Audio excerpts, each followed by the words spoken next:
I feel like my heart is in the Iowa Writers House, and one of the reasons I'm staying in Iowa City is because of the Iowa Writers House, is because of the community, the people here, the ones who either need our help or the ones who have found help through us.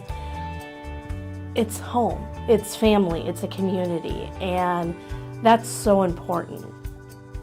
Iowa City is known as a city of literature, which it very much is, but I think so much of it is focused on the university, that sometimes writers of all different ages, from all different backgrounds, sometimes they can get forgotten in the mix. And I think the Iowa Writers House provides that same haven for them. I moved back to Iowa City because I was interested in pursuing my own writing career, and Iowa City is a UNESCO City of Literature, so it seemed like of all the options, in the country, if not the globe, the best place to go was here.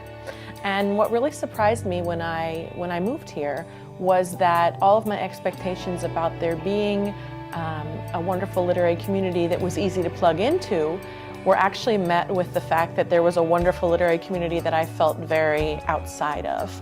And for a long time, I sort of accepted that as the reality, but shortly thereafter, I took on a project to interview a number of people here who work in the literary field, people who own bookstores, people who are working writers, and to ask them, were they feeling like something was missing here in Iowa City?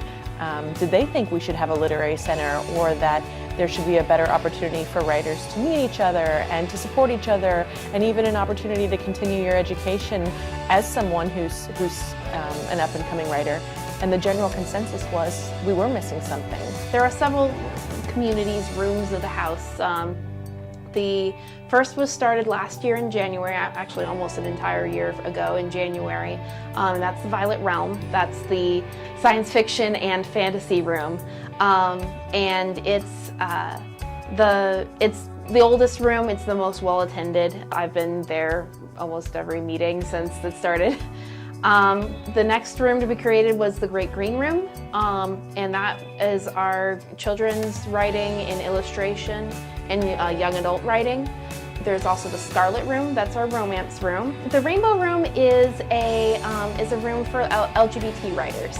We also have the Cedar Room, which is pretty recent. It's a room for for writers in Cedar Rapids. There are some other rooms in the works, hopefully. Before the Writers' House existed, there was something missing in their lives, and now it brings sort of a rich, connective center for all of us to work towards a greater good.